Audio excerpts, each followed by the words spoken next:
Hello guys, इस video से मैं ऑपरेशनल रिसर्च का एक टॉपिक असाइनमेंट प्रॉब्लम स्टार्ट करने वाला हूं। तो गाइस, असाइनमेंट होता क्या है? मान लो आपकी एक टीम है, आपका एक ग्रुप है 3 लोगों का। तो यहां पे मैं इसे कंपनी भी कह सकता हूं। यहां पे 3 लोगों का आपका एक ग्रुप है। मैं इसे नाम दे देता हूं ए, बी और सी। ए और बी और सी, आप तीनों मिलके क्या करते हो? आप यूट्यूबर्स हो। मान लो आप यूट्यूब पे वीडियोस वगैरह बना के अपलोड करते हो। पहला पर्सन है ए, उसका काम है वीडियोस को बनाना, वीडियो की रिकॉर्डिंग करना, वीडियो रिकॉर्डिंग। और जो दूसरा बंदा है, वो बंदा उस वीडियो को करता है एडिट। यहां पे मैं वीडियो एडिटिंग का काम देता हूं। और जो तीसरा पर्सन है, वो है कैमरामैन। तो मैं यहां पे लिख देता हूं कैमरामैन। तो गाइस, यहां पर अगर मैं ये कहूं कि जो पर्सन ए है, क्या वो एडिट नहीं कर सकता? हाँ, वो भी कर सकता है। क्या पर्सन एक कैमरा पकड़ के रिकॉर्ड नहीं कर सकता? कैमरामैन नहीं बन सकता? हाँ, कैमरामैन बन सकता है। उसी तरीके से गाइस, पर्सन बी जो है वो ए का भी काम कर सकता है, सी का भी काम कर सकता है। उसी तरीके से गाइस, जो पर्सन सी है वो ए का भी काम कर सकता है, बी का भी काम कर सकता है। मतलब ये जो तीनों काम है, वीडियो रिकॉर्डिंग, एडिटिंग और कैमरे को हैंडल करना, ये तीनों भी काम तीनों पर्सन में से कोई भी कर सकता है, राइट। लेकिन गाइस, पर्सन ए की जो स्पेशलिटी है वो है वीडियो को रिकॉर्ड करना। इसी तरीके से गाइस, पर्सन बी की जो स्पेशलाइजेशन है वो वीडियो को एडिट करने में है। और पर्सन सी की जो स्पेशलाइजेशन है वो है कैमरे का एंगल सही करने में, कैमरे का व्यू और कैमरे को किस तरीके से पोजीशन करना है, इस चीज में पर्सन सी की स्पेशलाइजेशन है। तो गाइस, इससे क्या होगा?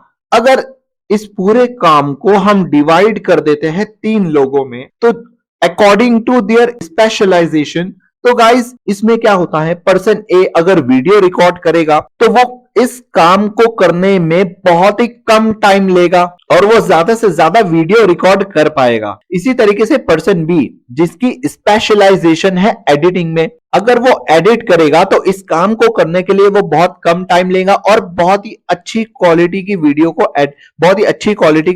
एडिट कर पाएगा। इसी तरीके से गाइस, अगर इन पर्सन्स को हम इनके स्पेशलाइजेशन के हिसाब से काम को डिवाइड कर देते हैं, काम को डिस्ट्रीब्यूट कर देते हैं, तो गाइस ये लोग कम टाइम में बेटर वर्क कर पाएंगे। लेकिन मान लो अगर पर्सन ए को मैं कैमरा हैंडलिंग का काम देता हूं, अगर पर्सन ए कैमरा हैंडलिंग का काम करता है, तो गाइस ये इसको उस तरीके से नहीं कर पाएगा जिस तरीके से वो वीडियो रिकॉर्डिंग कर पा रहा है। क्योंकि गाइस, पर्सन ए की स्पेशलाइजेशन है वीडियो रिकॉर्डिंग में, तो वो वीडियो रिकॉर्डिंग को ज्यादा बेटर वे से कर पाएगा।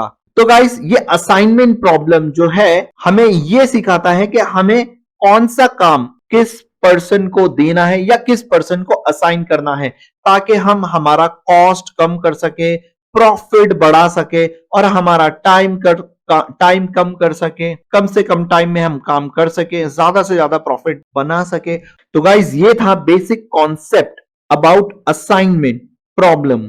तो गाइज, इस चैप्टर में आपको कुछ इस तरीके से जॉब्स दिए रहेंगे, जैसे मान लो जॉब है वीडियो रिकॉर्डिंग का, जॉब है एडिटिंग का, जॉब है कैमरा हैंडल करने का।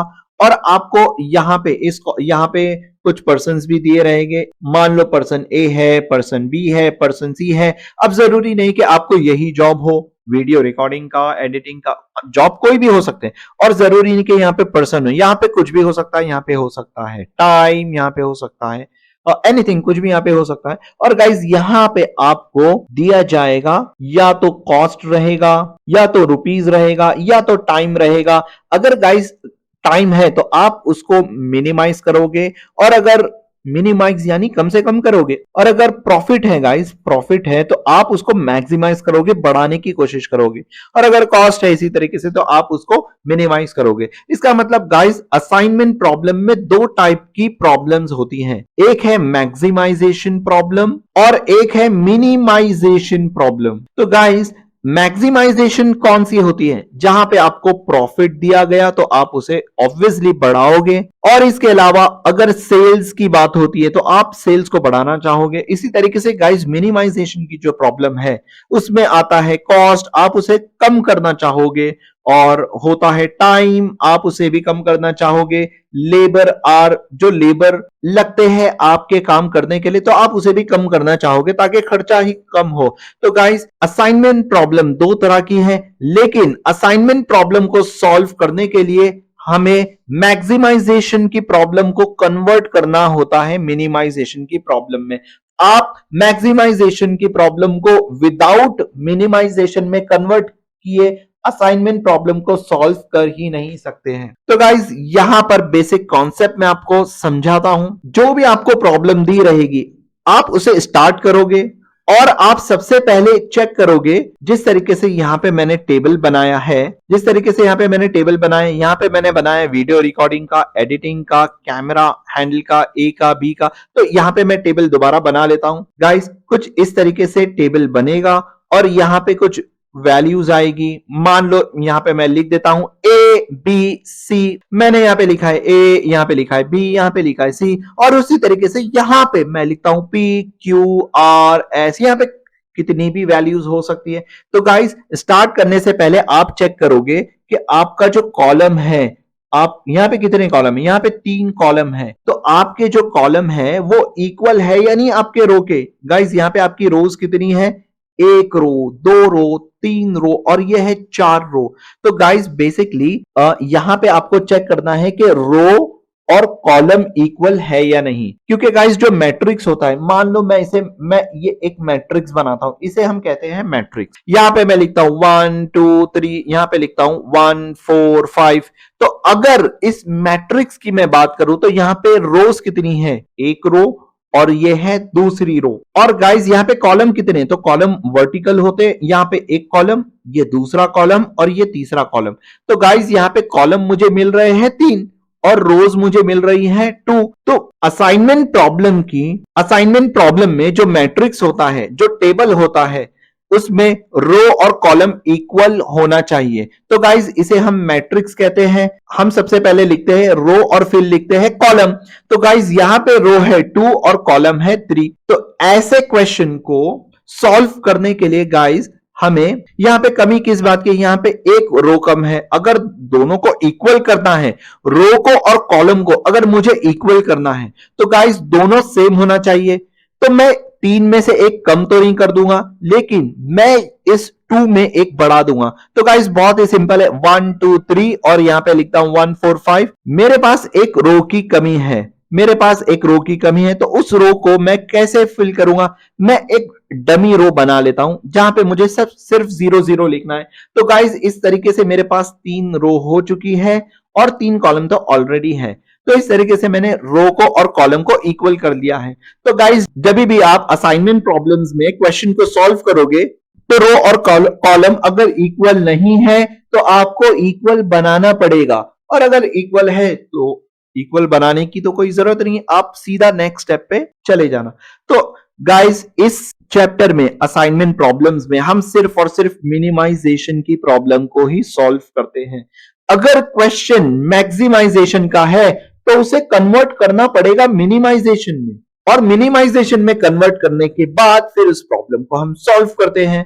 तो गाइस ये कन्वर्ट कैसे करते हैं, तो हम इसे प्रॉब्लम में सीखेंगे। जब हम क्वेश्चन स्टार्ट करेंगे तो हम उसमें सीखेंगे कि कैसे मिनिमाइजेशन को मैक्सिमाइजेशन को मिनिमाइजेशन में कन्वर्ट करना है, कैसे रो और कॉलम को इक्वल करना है। तो गाइस मैं सबसे पहले यहां पे आपको स्टेप्स बता देता हूं। प्रॉब्लम सॉल्व करने के, असाइनमेंट प्रॉब्लम सॉल्व करने के यहां पे टोटल 6 स्टेप्स हैं।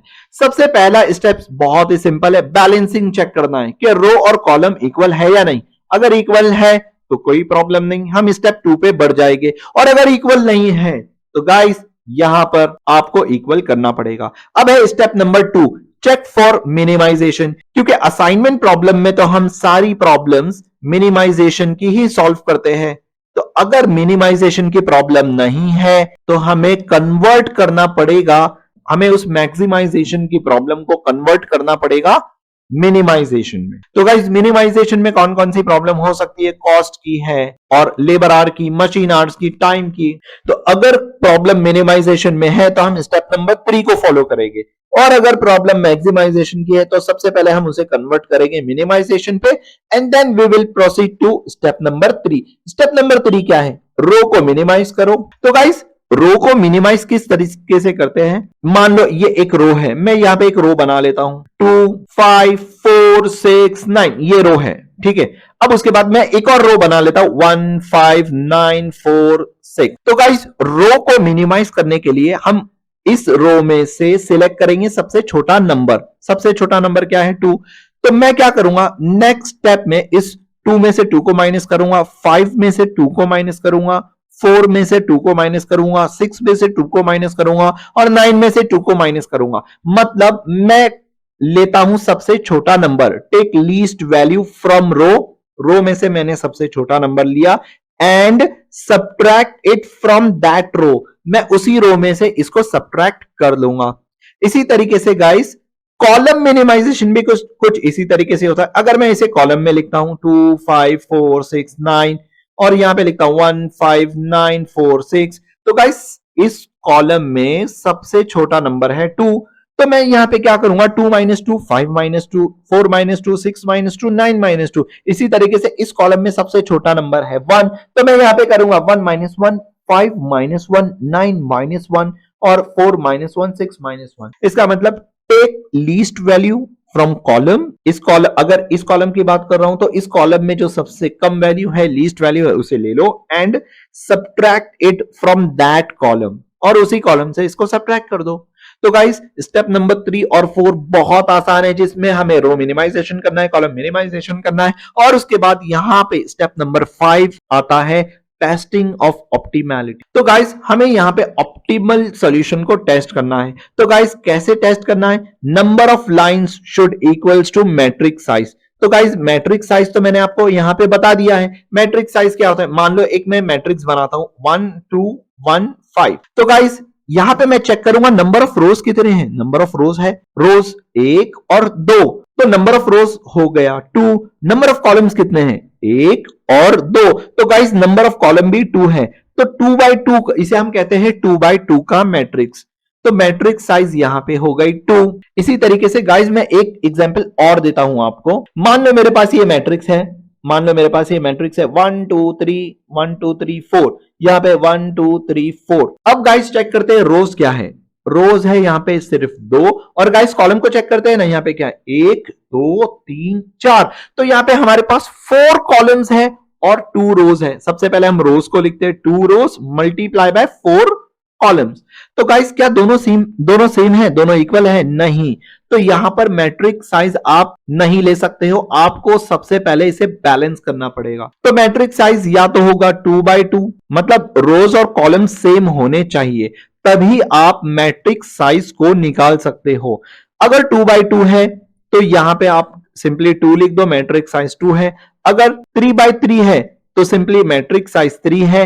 अगर 4 बाय 4 है तो सिंपल मैट्रिक्स साइज 4 है। तो गाइस मैट्रिक्स साइज क्या होती है? रो को चेक कर लो कितने रो है और कॉलम को चेक कर लो कितने कॉलम है, वही आपकी होती है मैट्रिक्स साइज। तो यहां पे आपको घबराने की कोई जरूरत नहीं। जब हम सॉल्व करेंगे तो गाइस इसका सॉल्यूशन बहुत ज्यादा इजी है, और मतलब आप इसे खुद ही सॉल्व कर पाओगे, और आप जब इसे खुद सॉल्व करोगे तो आपको खुद समझ में आ जाएगा कि गाइस ये असाइनमेंट प्रॉब्लम तो बच्चों का खेल है, इसे तो कोई भी कर सकता है। और लास्ट में आता है स्टेप नंबर 6, हमें असाइन करना है जीरोस को, single zeros in each row and column. तो गाइस यहां पे हर रो और कॉलम में एक एक जीरो हमें असाइन करना है। तो गाइस ये तो था एक introduction about steps to solve problems. तो गाइस जब हम क्वेश्चन स्टार्ट करेंगे तो इन स्टेप्स को हम दोबारा रिवाइज कर लेंगे। तो गाइस आई होप कि आपको ये समझ में आया है कि असाइनमेंट प्रॉब्लम्स किसे कहते हैं और इसके स्टेप्स क्या है। तो मिलते हैं नेक्स्ट टाइम, तब तक के लिए जय हिंद।